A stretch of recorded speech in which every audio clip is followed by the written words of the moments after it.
Hello everyone, welcome to my weekly live stream. My name is Christina Werner, and for tonight's live stream, I kind of have three ideas actually, so I might have those who are watching live take a quick vote. The live viewers have voted, and we are playing with Folksy Cats from Simon Says Stamp. And I'm going to show you something that I don't know if anyone's picked up on yet. So here is the lovely cardstock. I'm going to put it on a Stampin' Stencil mat from Simon Says Stamp so that I can put it in my MISTI and have it stick to the center, and I can stamp past the edges. Okay, so the Folksy Cats stamp set. If you use the really large frame design that's included, we're going to put that about right there. Get that kind of, actually we're going to come up a little higher and have it go off the top edge. So first I'm going to stamp this right here. Get that in the corner. I'm going to use Juniper. I think these colors look really great together. It's very monochromatic.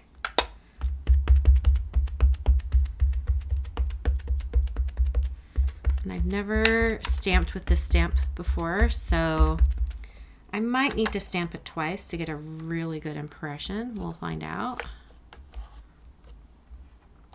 Yeah, I will, because the ink is sort of beating up on it. Yeah, we want something really solid. So I'm going to stamp this again. This is the joy of using a MISTI. Those of us who have been stamping for a long time remember the days when you stamped once and that was the only shot you got. Okay, that's a little bit more solid. I'll go with that. I have not seen anyone stamp the cats inside the frame. Mostly because I think on the stamp set it has the greeting inside of it. So I think people are like, oh, only the greetings go inside the frame. No, my friends. It was purposely designed to fit the cats.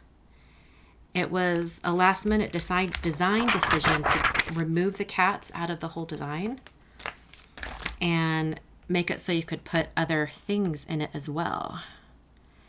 So the cats fit perfectly inside the little frame. That up with Juniper. And I'll stamp this twice so it has the same intensity. Ah, love it. Love it already. I'm going to do one more to get them really solid. In fact, if you wanted to, you could emboss in gold or something like that, and then it helps them really stand out. Okay, that's super solid now. I love that. Okay, so this one is So Happy for You Both. And I'm going to take my wire cutters or the die cutters, and I'll just snip this so I can use the pieces separately.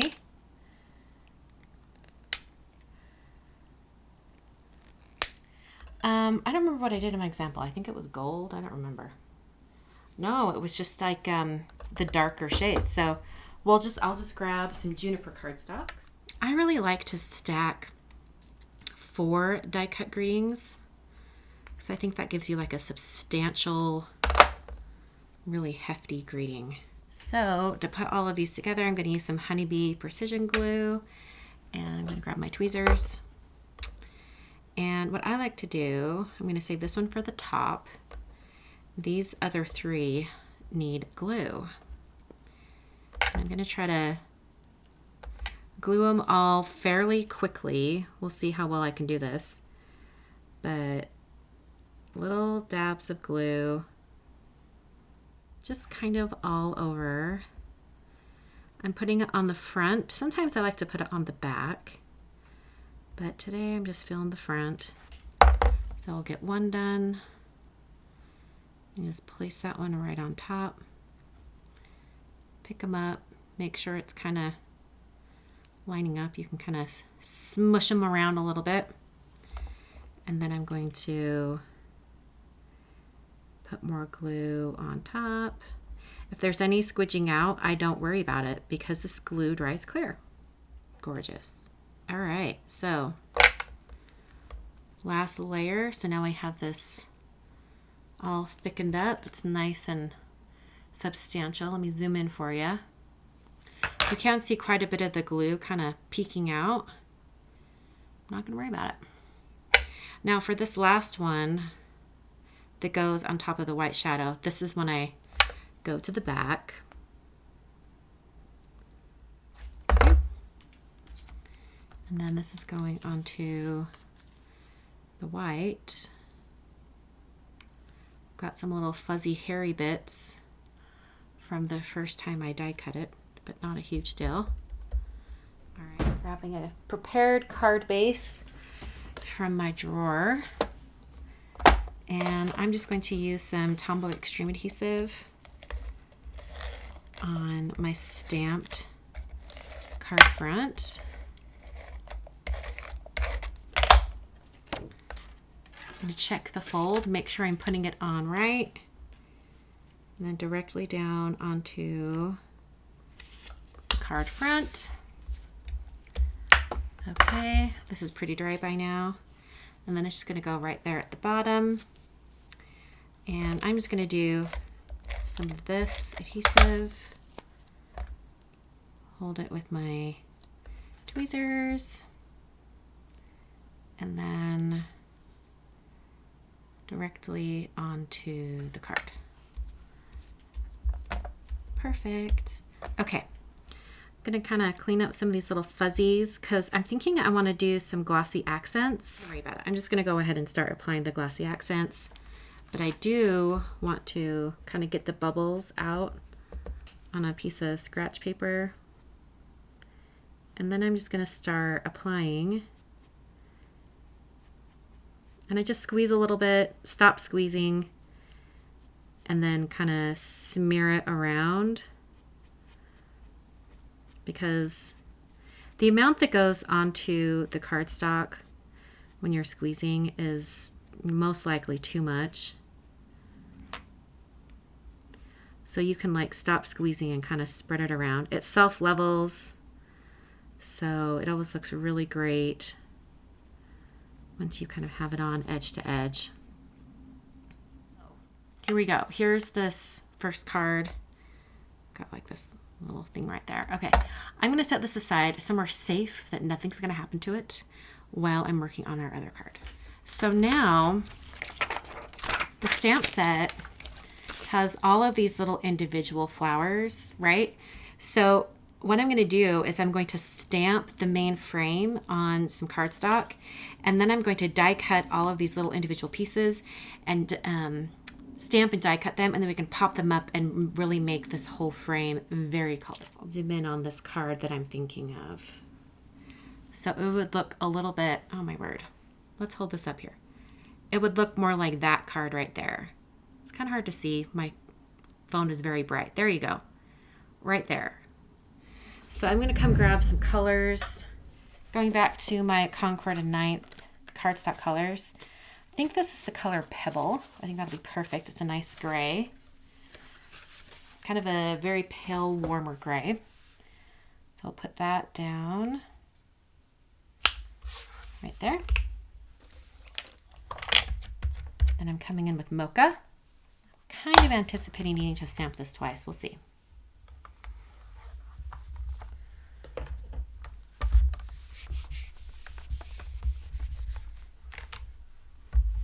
Oh, that actually looks pretty good on the first stamp, and we're going to be covering this area that didn't stamp very well anyway.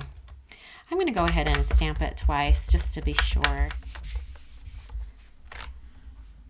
Beautiful. I'm going to take this off the stamping stencil mat.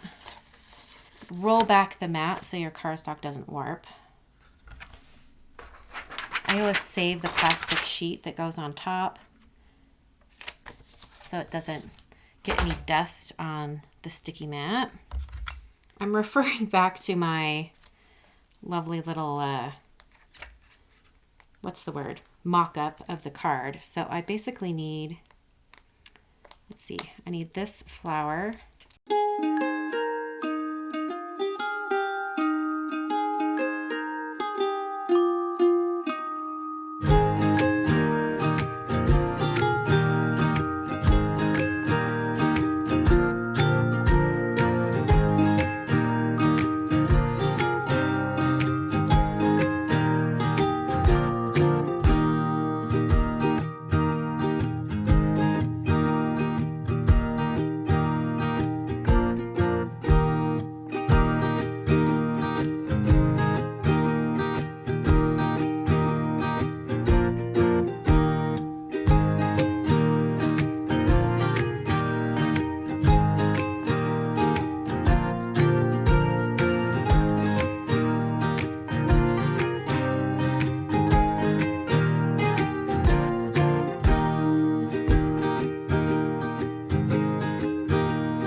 Back in before I lose a die.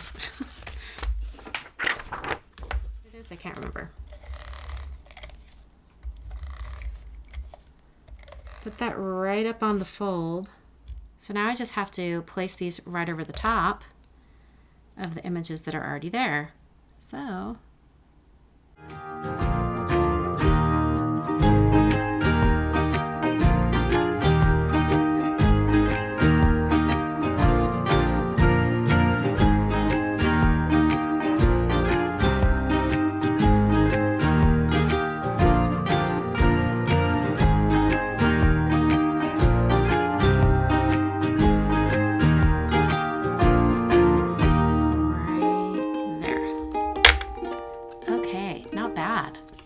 a little time consuming for that card.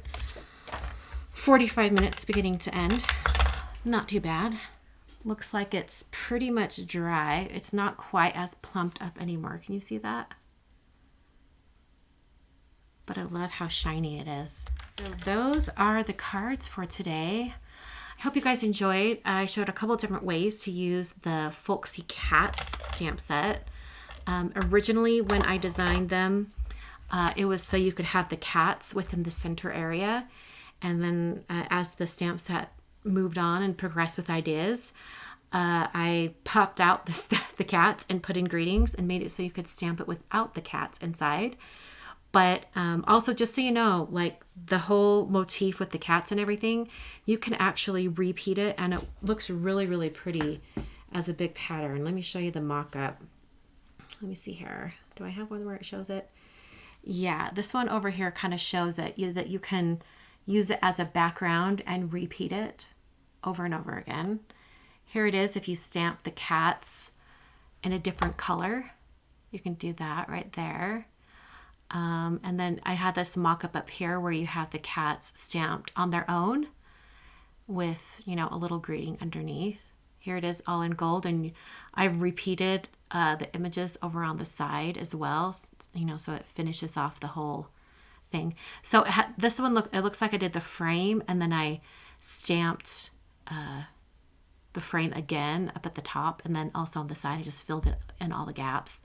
So there's a lot of options for this really large kind of frame motif, a lot of different things you can do.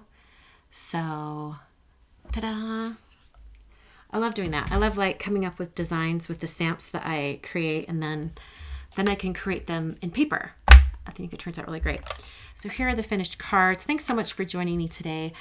You can get the stamps, dies, inks, cardstocks, everything I used today are over at simonsthestamp.com, and specifically the individual cardstock colors are available at concordandninth.com. Thanks so much for joining me. I will see you guys probably in a mail call video. I'm combining the May and June mail call cards into one video, so I'll be filming that tomorrow and then sharing it with you very soon. Thanks for watching, and I'll catch you guys next time.